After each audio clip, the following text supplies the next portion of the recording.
Hello, welcome to an all-new Marvelcast, Explosion Network's hub of all things Marvel, a place to talk about everything MCU and beyond, from Avengers and Defenders to Stiltman and Nuke.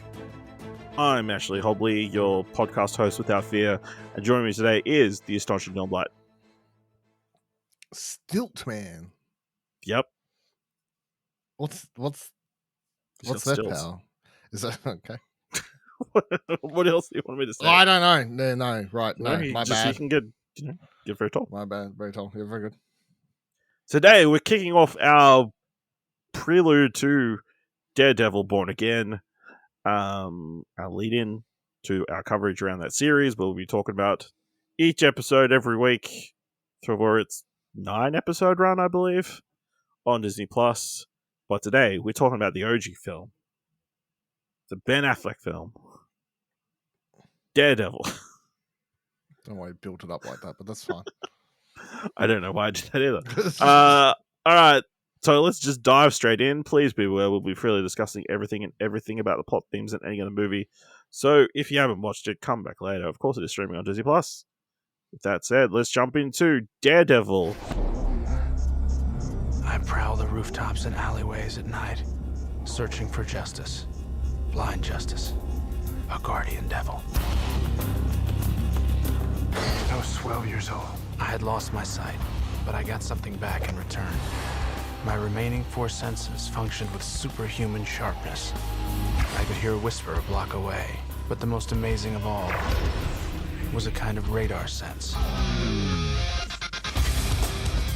Soon the world will know the truth. There is no proof that Daredevil even exists. That one man can make a difference. What do you want? Justice. Originally released 14th of February 2003. Directed by Mark Steven Johnson. Starring Ben Affleck, Jennifer Garner, Michael Clarke Duncan, Colin Farrell, Joe Pantoliano, Jon Favreau, and David Keith. Attorney Matt Murdock is blind, but his 4 other senses function with superhuman sharpness. By Dame Murdock represents the downtrodden. At night he is Daredevil, a masked vigilante, a relentless avenger of justice. When Wilson Fisk hires Bullseye to kill Daredevil, Murdock must rely on his own senses and search out the conspirators against justice, which may include his own girlfriend, Elektra. Dylan, what are your memories of Daredevil starring Ben Affleck before this rewatch? Blind. What a fuck. I remember the first time I saw it. Weirdly, so it was in grade 6, I think, primary school, when I think it was roughly when it came out, and the tech, I don't know what the official job title is, but the guy at school whose job was fixing computers, so like the tech help guy, who was probably like very early 20s. We were it was like near the end of the year, and we, like, a bunch of us was doing that. It's like the free, like, just go in the library, like, oh, free, do whatever you want. Anyway, he was like, who wants to watch fucking Daredevil? And I assume he had a rip or something like that, and he put it on, and I remember just like thinking, I shouldn't be watching this feels like it's too adult for, like, it just felt more violent than I was used to watching at that age. Maybe that's my first memory of watching Daredevil. Yeah, I definitely had fond memories of watching the Daredevil. I don't recall exactly when or where or how many times, but I remember enjoying it more than its reputation would make you believe. I think it, generally not thought of as a very good superhero movie of the time.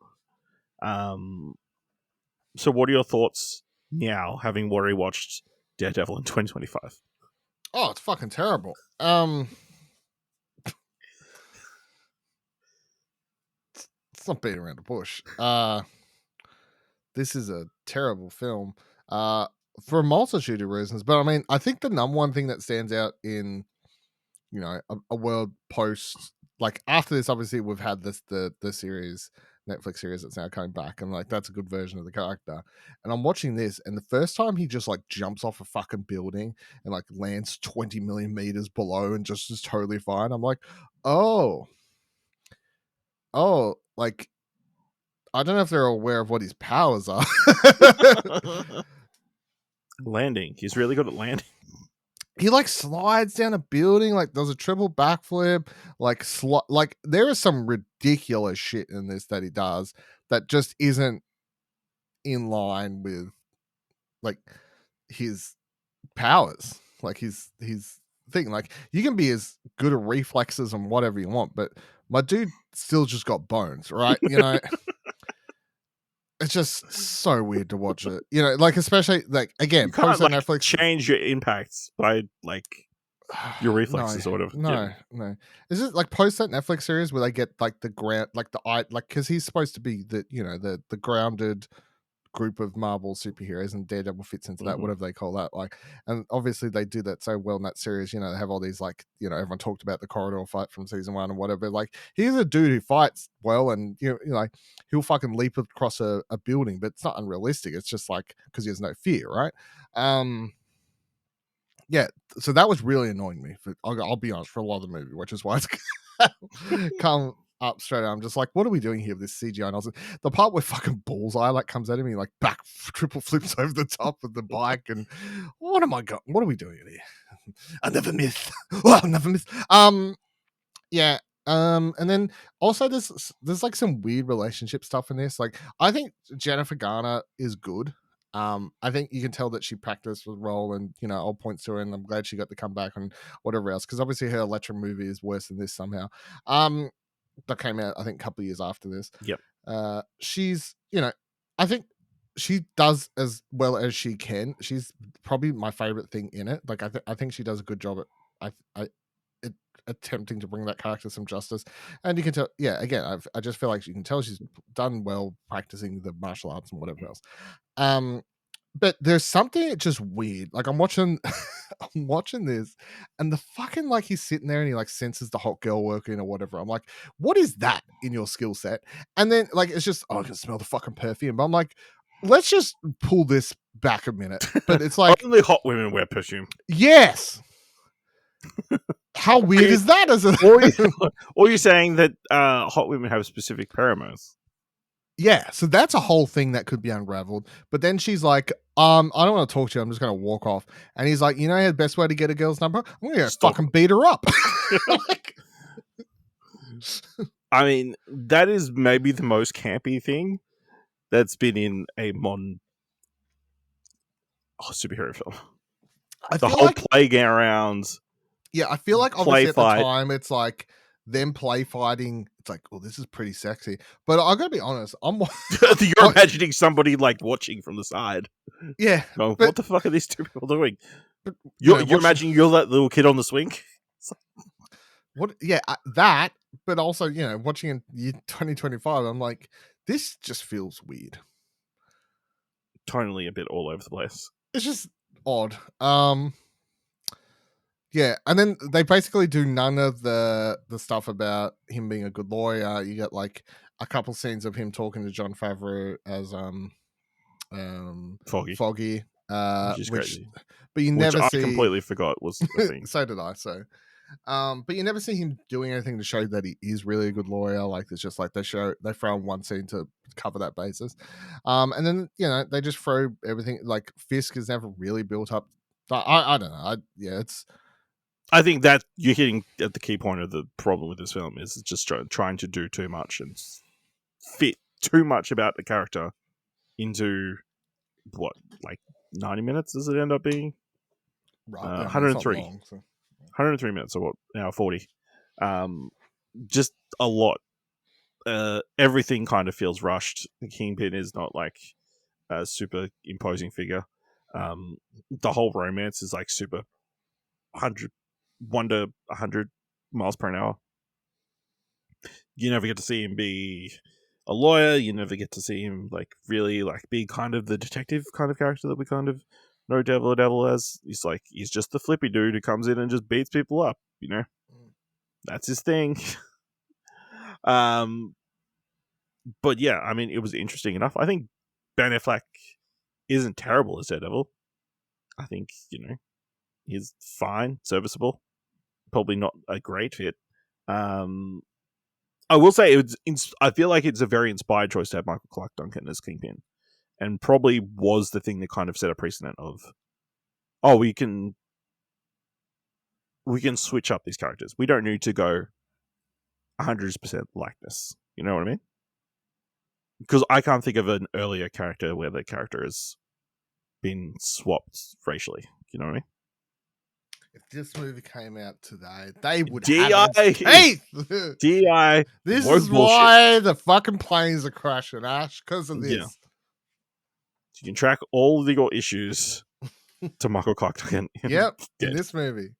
Tell Trumpy it all comes back to 2003. We found the culprit. Yeah, we did.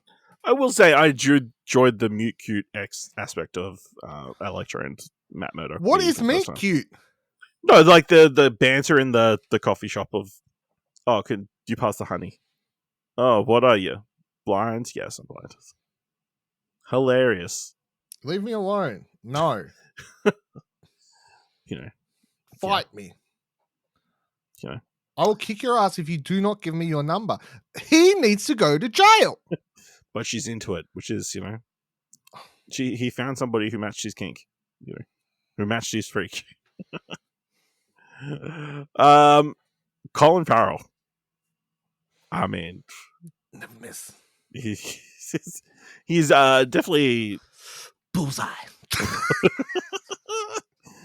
He's definitely attention grabbing, and I find that super enjoyable, especially watching this and then seeing where his career went from this. Very funny. Straight downhill after this, I think. Right? No, yeah, well, you know, maybe personally, but professionally. Just the whole introduction of him, like doing the darts and then, you know, just murdering a dude with a paperclip. Mm. You know. Very enjoyable. So I enjoyed that. The other thing that I noticed, like, straight away, it's like, this is weirdly the movie that introduced us to Evanescence. Well, so those songs came out on the soundtrack, and then they were released as singles, like 6 months later, apparently, from what research I've done. Yeah, okay. So it is a big needle drop movie, this, isn't it? It is a big needle drop movie. Like, setting a precedence again, you know? They walk so James Young could run. Mm. You know, except to use songs people know.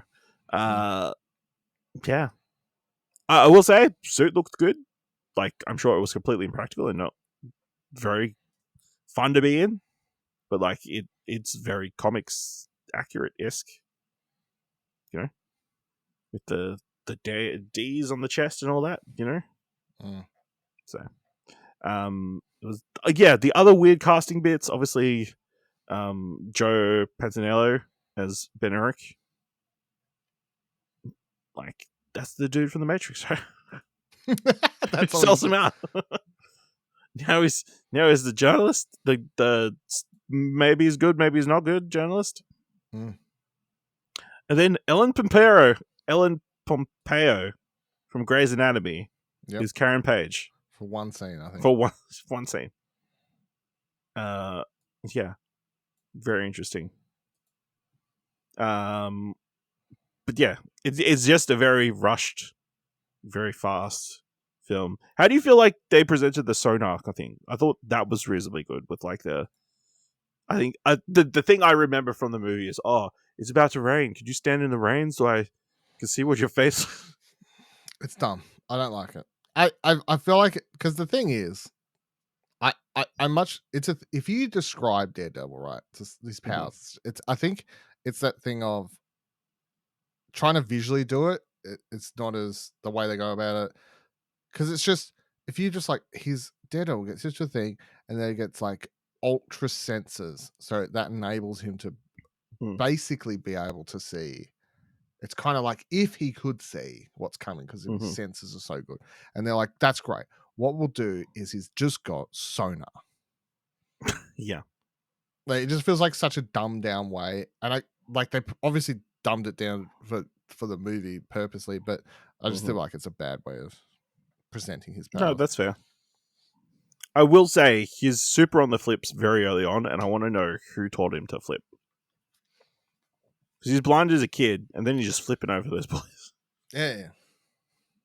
Crazy.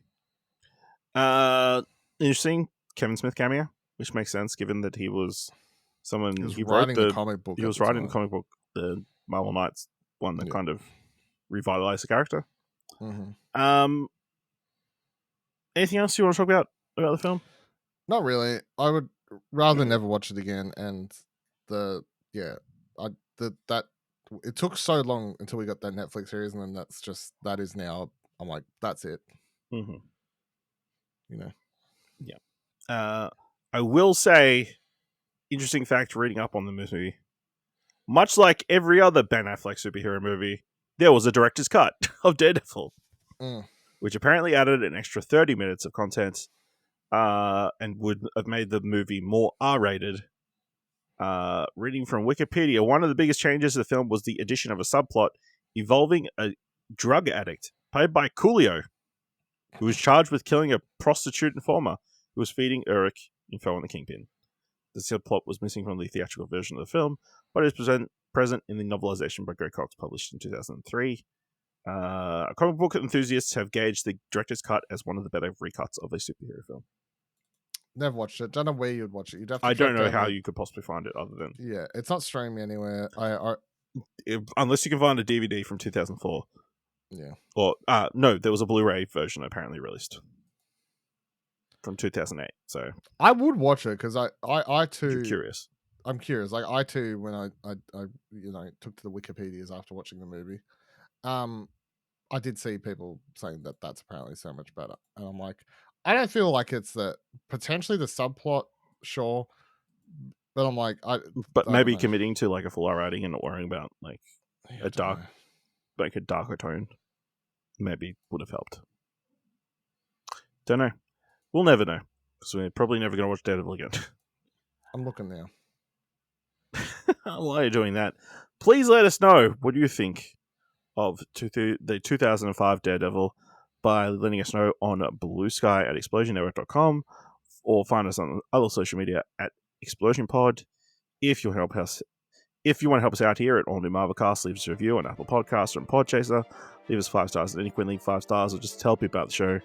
And if you've enjoyed this episode, thought it was worth $1, head on over to our Ko-fi page at explosionnetwork.com/support. So next week, we're going to do a Daredevil Netflix TV retrospective. Dylan has watched these series before. I have not. I've almost finished my first watch. Whoa. We'll talk about it next week.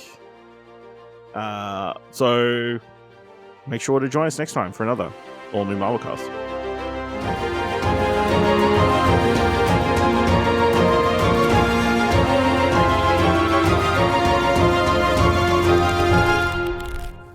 No luck? No, good news, everyone. I have found a copy on eBay. $9. I'll buy it. DVD, I had no idea if there's a Blu-ray or whatever. It says pre-owned. You know what? I'll do it. I'll do it for the content, Ash. Do it for the bit. Do it for the bit. Click and buy.